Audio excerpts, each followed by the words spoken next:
So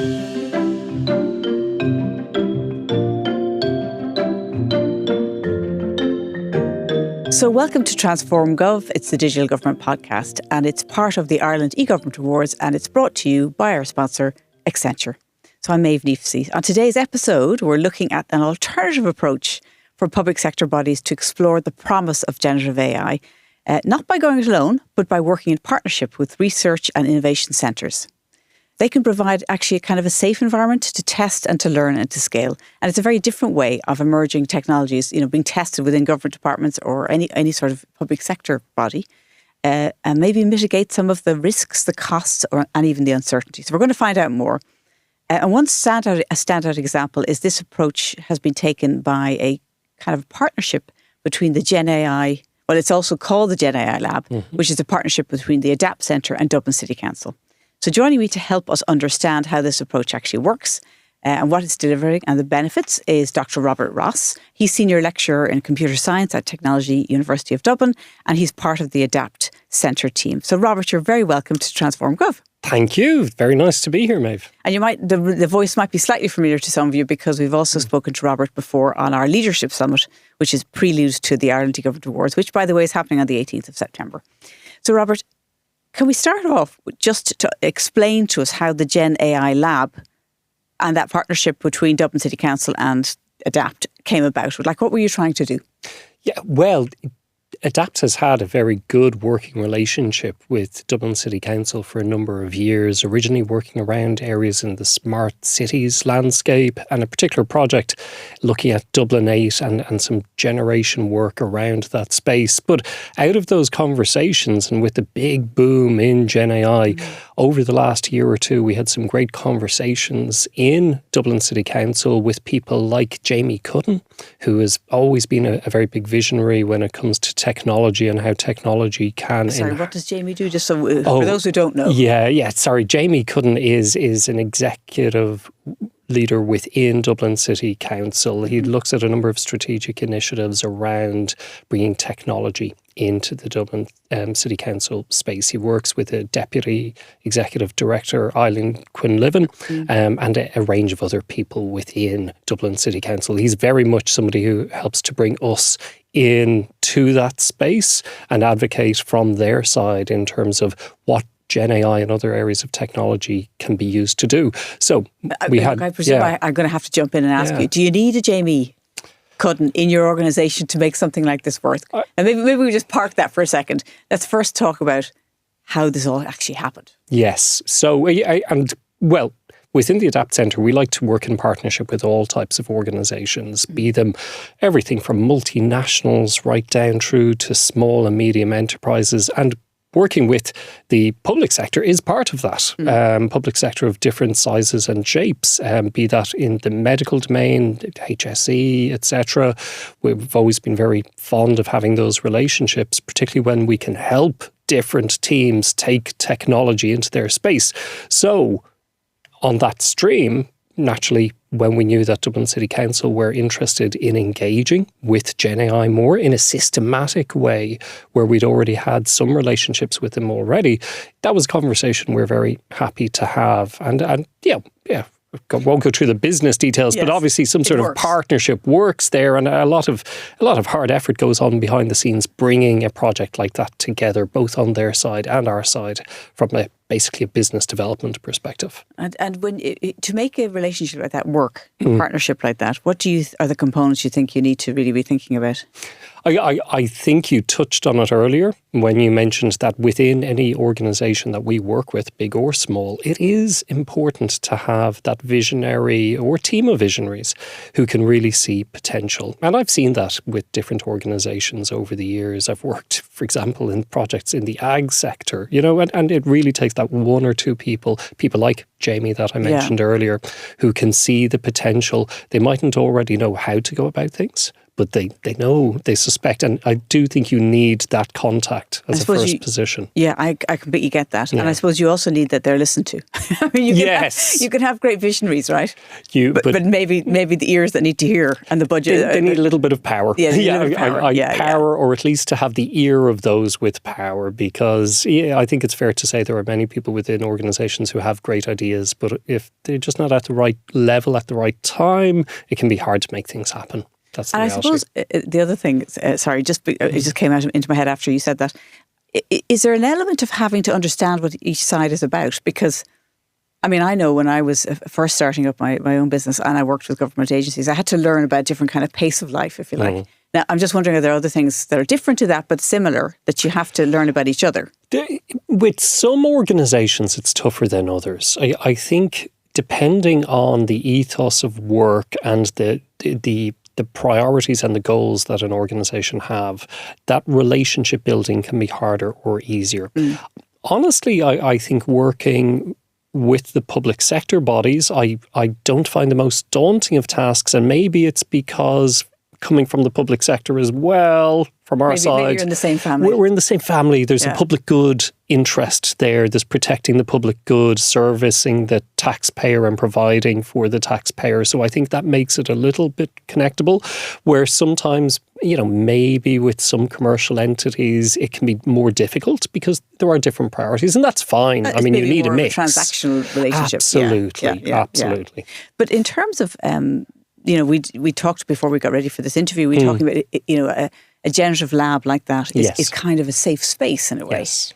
And so what makes it safe? Why does it matter, in fact, even to have a safe space when it comes to experimenting or piloting or trying out new things? I think that idea of having a safe lab environment where we can act in partnership and where there is maybe not necessarily a commercial remit in the sense of just trying to pull money out of people's pockets, but instead looking to develop technologies in a way which is focused on the goals of the partner organisation can be very strong. That's part of a sort of a lab. That's what a lab does. The other thing is to be able to pull together expertise from many different areas, and to say this is a virtual lab where you don't need to employ all of these people permanently. You don't need to contract all of these in on staff completely, but that they're there as part of this virtual entity. And that's a model we've used a lot over the years, and not just with the public sector, by the way, but with commercial organisations as well.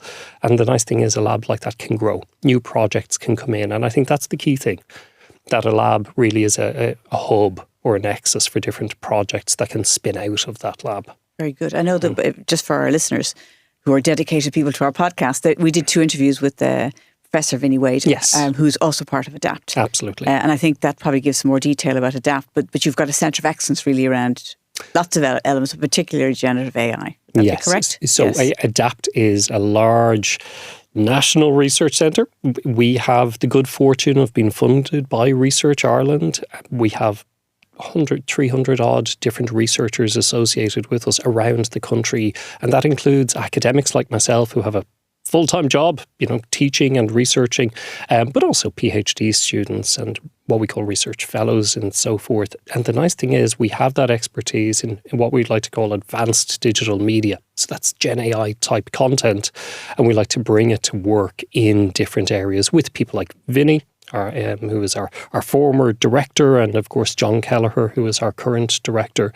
And a lot of our actual day-to-day business can be ivory tower research, but an awful lot of it as well is engaging, coming out of the ivory tower and trying to bring that sort of technology and research that we have and apply it into industry, into organisation, into the real world.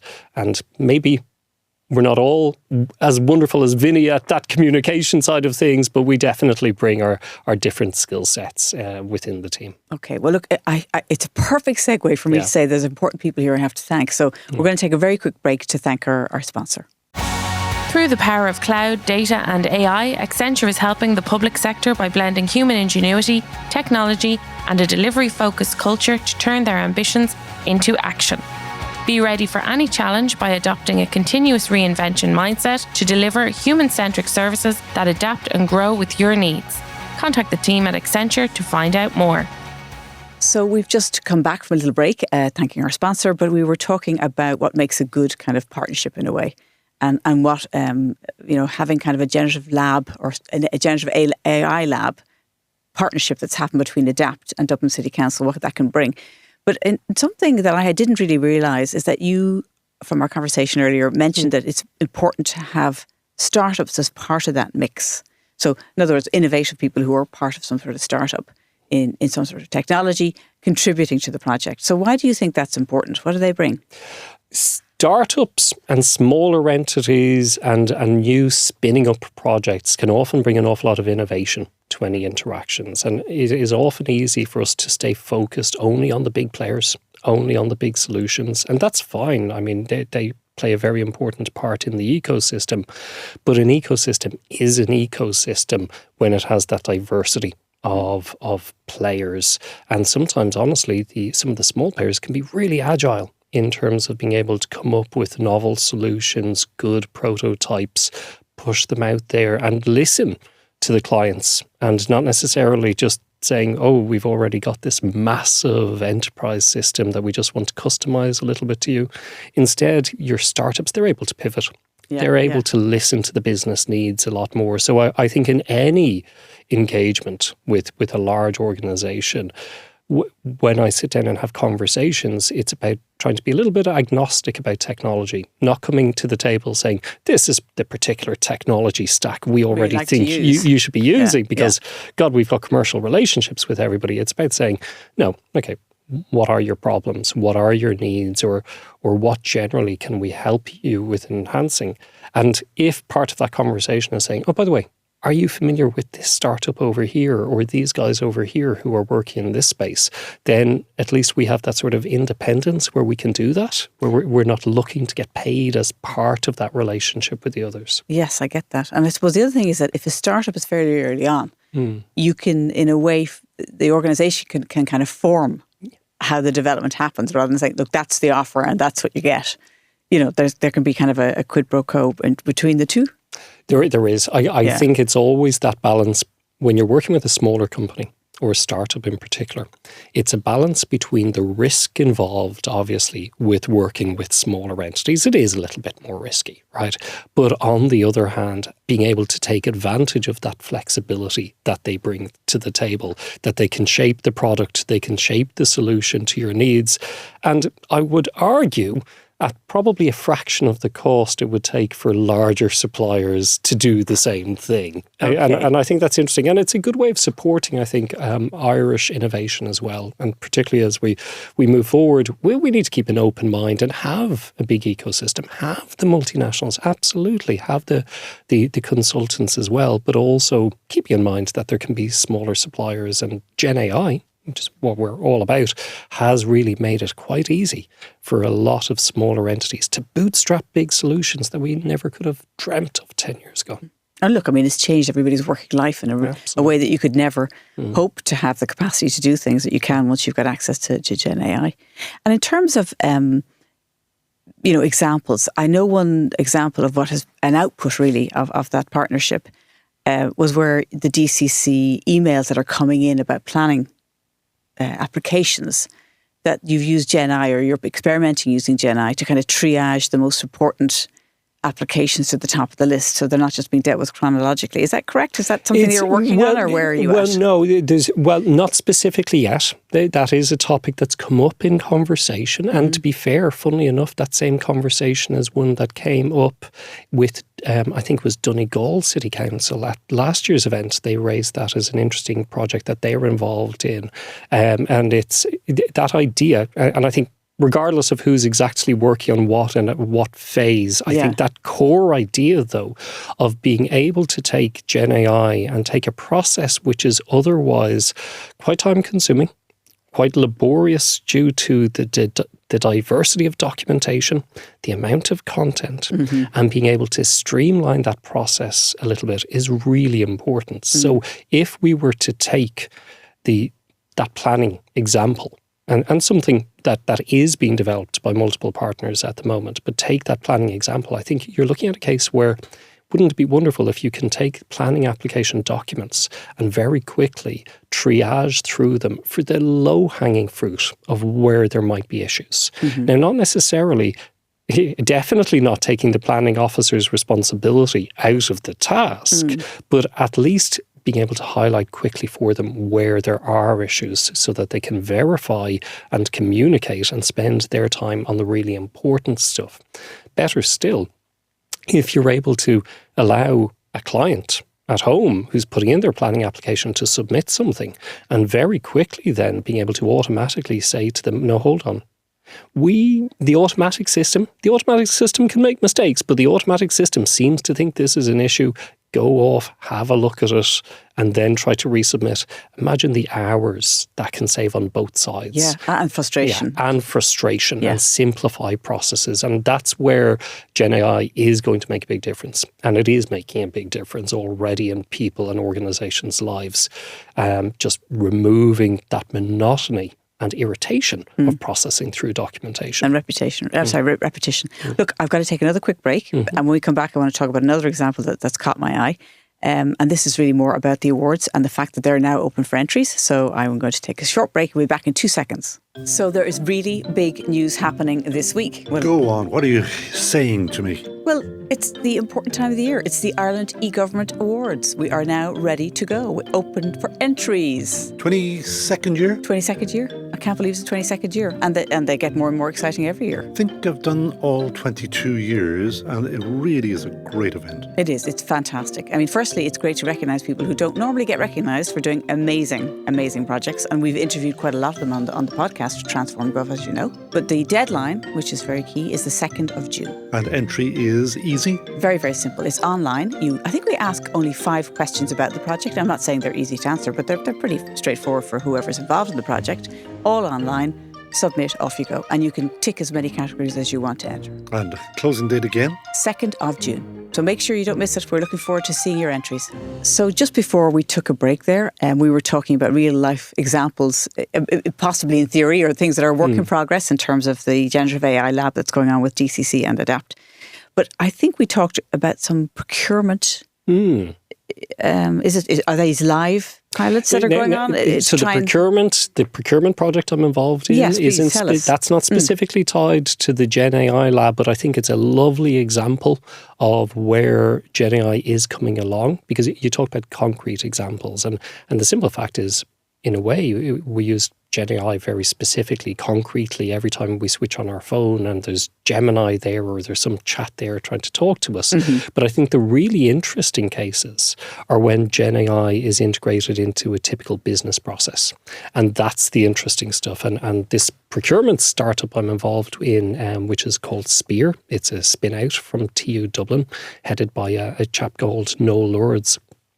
It's really trying to look at the optimization of procurement and procurement as a service, really, where GenAI is assisting with that service. Now, it obviously has relevance to organisations like DCC, but also commercial entities as well, in that having spoken even to lots of procurement people, nobody loves procurement, right? In the sense of truly loves it. Maybe it's because there's a heavy regulatory element to it, so it's stressful in its own way. You're making decisions with big bucks, and both sides of the table want to optimise for their position, so no one's going in to give stuff away, So for that reason, I think it's fair to say people are always looking for tools that can help with the procurement process. So in terms of procurement of a service, we see a couple of different solutions there. One is things like product or vendor search, even simply just trying to find vendors who can supply specific products and services. But where we've really zoomed in on, Noel and the team have really zoomed in on, is that whole challenge of tendering and the selection process, and looking at responses coming in from companies, filling out that bid table and saying who's offering what, are they all in compliance? Yeah, ticking all the boxes. And again, not necessarily to make the decision, somebody else, the procurement team, make the decision, but what you want to save them from doing is copying and pasting and double checking information in the documentation that comes in versus the tender, and filling out, for example, tables of information. And that's a key example of a real world case where the technology is now coming along to support that.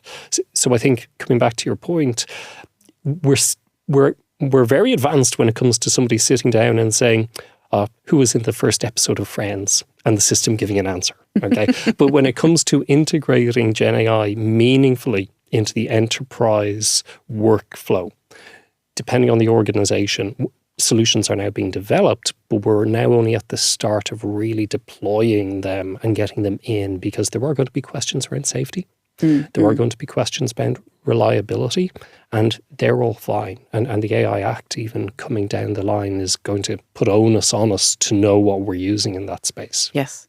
I know we in our conversation earlier on, we were talking about some of the frustrations in both sides, preparing to put out a document for a call to tender and also responding.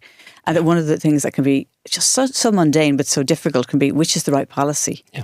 So is it up to date? Oh my God, yeah. And which policy is up to date and which one's the right one, actually? So are there kind of situations like that where you can see that being solved? This is an interesting conversation that's come up, not just in the procurement task, but with a few organisations we've been working with who are really trying to do what I would consider sort of second level GenAI stuff. So first level, like I said, it's the who is in the episode of Friends. It's just asking a chatbot a task, right?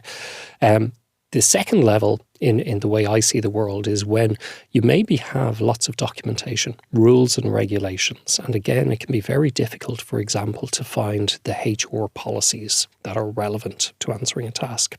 So an awful lot of organizations want to say, hey, okay, well, there's this GenAI stuff. Can we just slap a chatbot in front of all of our documentation and automatically answer questions on it? And it's a great idea. I've done demos, internally within our own university very quickly to show people how that can work.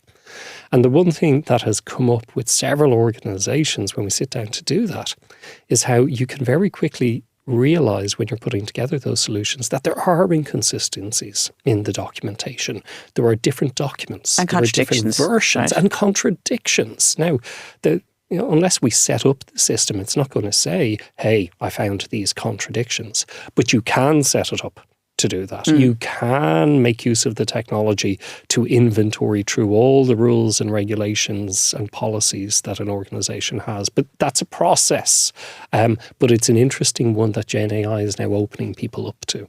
Wow, okay. Yeah. And just to go back again to the GenAI Lab, are you seeing things, people learning things, evolving? Because I know you at the very beginning you were saying what's really important is that the client, let's call it the client, comes in and says, look, these are the problems we're trying to solve. Yeah. And let's try and prioritise what are the most important things. But in the process, what have you learned so far that makes that work? I think that process can be that's a process that requires trust. And actually, if we're to look at the GenAI Lab team, the lead of the GenAI Lab actually is Professor Ashish Jha. And Ashish is very into business process modification. And, from some of the conversations and some of the conversations I've had with Ashish and some of the presentations he's made, it's clear for me that there is a lack of trust in some organizations. They have a lack of trust in what their own staff are doing maybe, or what the technology can do for them. And it's about building up that trust. It might seem trivial to say that. I wouldn't say it's easy to do. But it's not easy. It is very important to do, because there will naturally be a hesitation. And that hesitation can come from legal side. It can come from the IT side, who are rightly paranoid about privacy and security and so forth. And anytime we talk about introducing a major change into the technological structure of an organization, understandably, people are going to clam up. So the process, the hard bit, is moving them in that direction. But I think building up the trust, having some expertise in the room in terms of governance, in terms of regulation, in terms of best practice, that can really help. And how do you do it? I mean, expertise in the room, I can hear that. What else? Because I would think have you learnt methods for building trust? Methods for building trust. Okay, maybe that's the wrong word. Approaches. Yeah, sorry, it's just when I think of methods for building trust, it seems a bit orchestrated. I think use case and best practice is always good, and to start small with proofs of concept and to bring people along the the journey, because you're never going to do a big bang approach. So it is talking about people, as we did, for example, with DCC. Again, Ashish organised this. We had a workshop in February where we took a lot of leaders from departments, brought them together, worked through, gave a presentation on what GenAI can bring to the table, what it can't, and literally workshopped problems that are in the space and talked through those problems and how GenAI may or may not be able to be useful for that. I think that's really important, because trust comes from the conversation.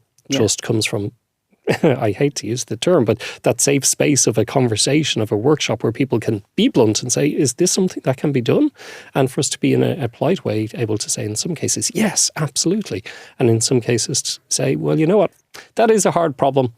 And it's still a hard problem, but that's fine. You know? At least that kind of makes people feel there's a real person at the other end, not just a noddy. Absolutely, right? Not everything can suddenly be magically reinvented. And are there developments that you're working on now that you can tell us about within the lab? Or even within ADAPT that might be interesting to our audience? I think generally there is a big push towards transparency and, accountability within systems. I think the big push into GenAI 2 years ago with the release of ChatGPT scared a lot of people when it came to the idea of hallucinations. I think that was a good thing, by the way. I've spoken many times to people about this and said, well, you know what, if you use a GenAI system, you need to check the output to make sure you stand over it. Because I've learned myself. I always say, if I ask a complex question and the answer is going to be very sensitive in terms of, I have to rely on that information, please provide the original sources to the information and in the answer. Absolutely. And then often it says, we're actually changing the answer because they don't have the sources. So there's a little bit of knowledge that you have to have in terms of how you pose the question. And improving that quality, that's where the research is. So we talked earlier about, research versus just going out and bringing the technology to industry. The research is in issues around making sure that quality of information is there and the veracity of the information can be guaranteed. That's there on the research side. When it comes to the more applied, putting the technology in the space, there is so much we can do even within the healthcare system to improve how we deal with everything from patient records through to diagnostic information. I have a lovely project at the moment. It's an early stage project, but it's relevant for public sector, looking at translation systems and how in settings like hospitals, robotic translation powered by GenAI, where you can't get the human translator in the middle of the night in a particular language, can really improve the systems in the hospital because things aren't slowed down. Right, it's keeping things moving quickly. And that's just a nice example of where the technology stack all over the public sphere. So give us an example of how it would work. So would a robot come and talk to you in your own language?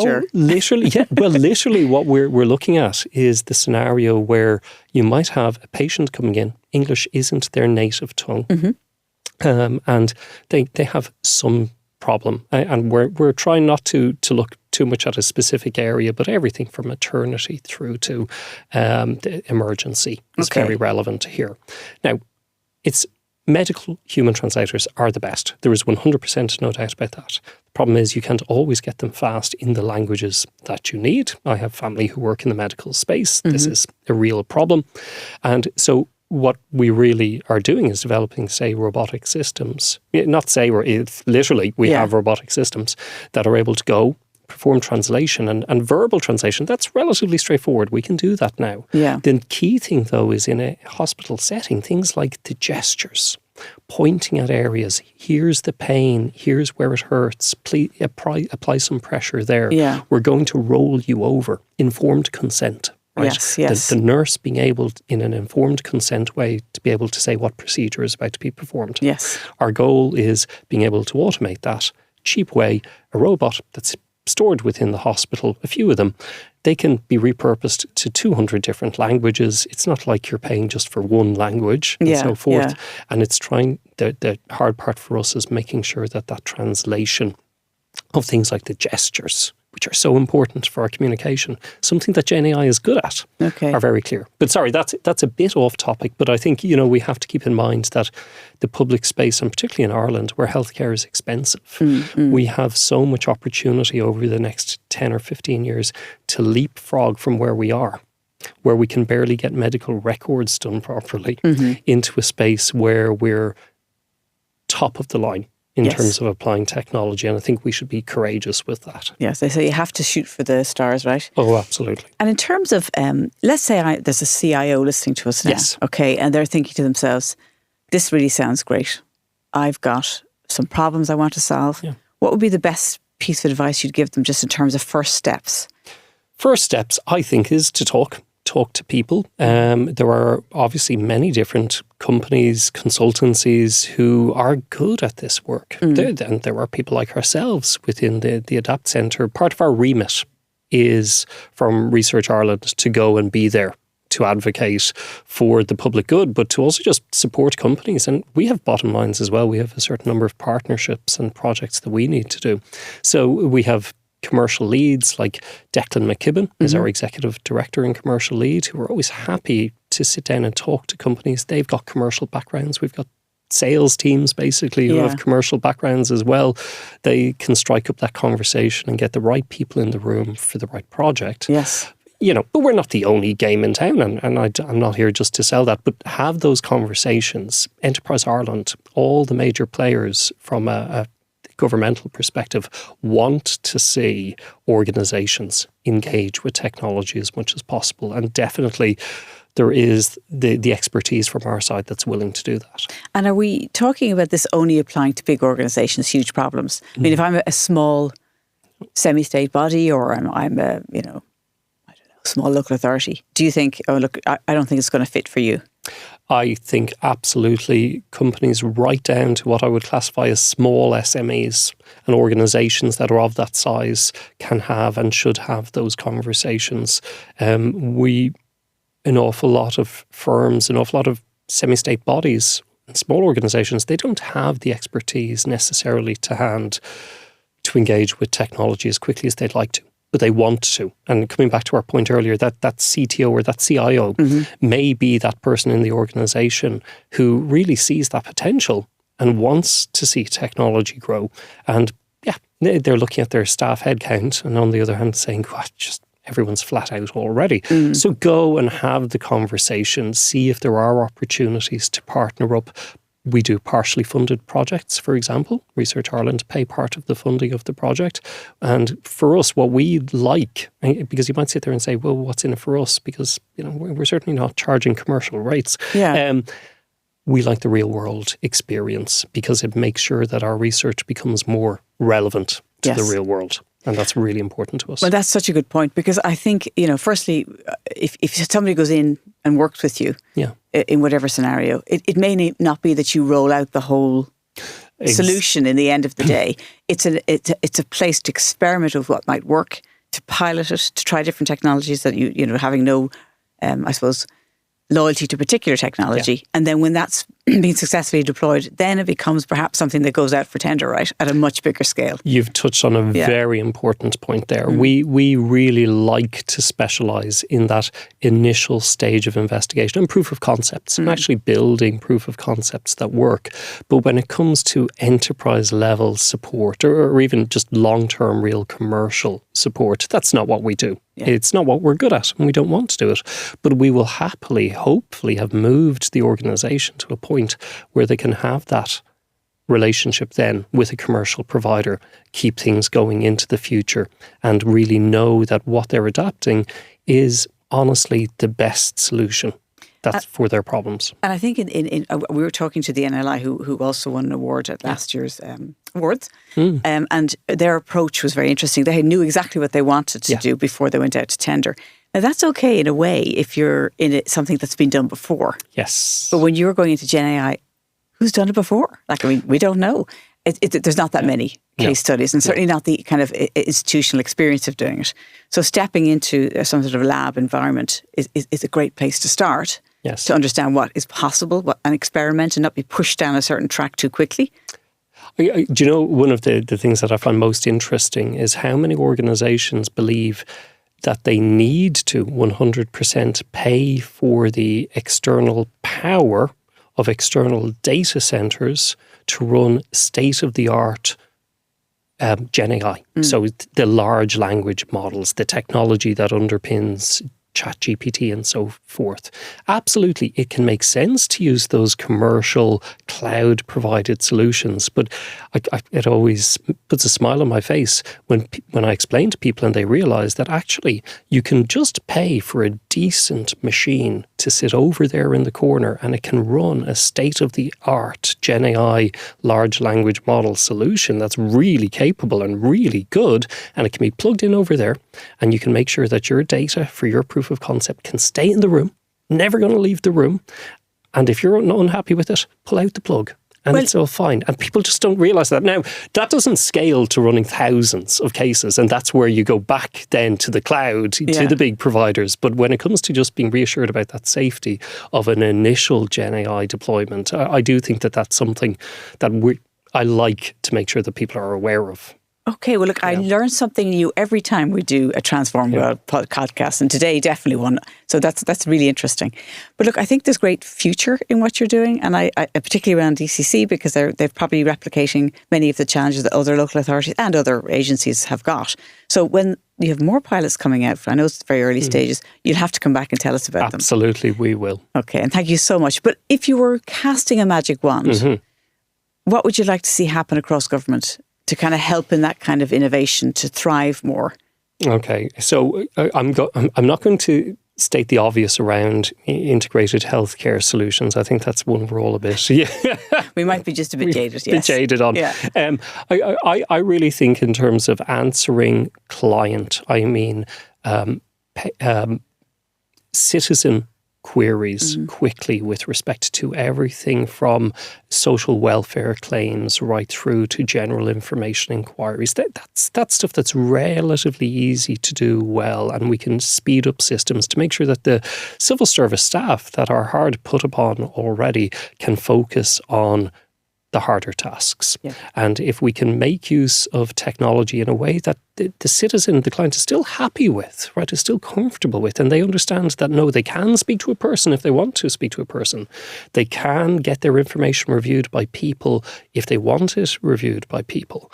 But on the other hand, are happy to, say, allow their form to be triaged by online systems. If we can get that ethos across all departments equally, it can really lead to a speed up, I think, in the services. Well, look, it's very exciting, and I agree with you, because we're all using, to a lesser or greater degree, ChatGPT and other solutions like that probably are not anywhere near as accurate as the ones that are going to be built specifically for organisations to answer questions, which less chance of actually getting the wrong answer, okay? That's right. So there's a lot of potential in that. So Robert, so interesting, and thank you so much for joining us on Transform Gov. Thank you very much. It was a pleasure. So I want to thank our listeners, because we may not know this, but we're getting a bigger and bigger following all the time for Transform Gov. So it's become a bit of a hit. So it's down to people like Robert joining me and telling me their stories. But if anybody else is out there and they think, look, we've done something really innovative and we really want to share the story, you can contact us by going to digitalgovawards.com. And before I leave you all, I have to first thank the studio team. So studio manager Peter Rice, video editor Neil Horner, sound engineer Lee Brennan, videographer Louis Griffin, and finally, thank you to Dublin Podcast Studios. Goodbye.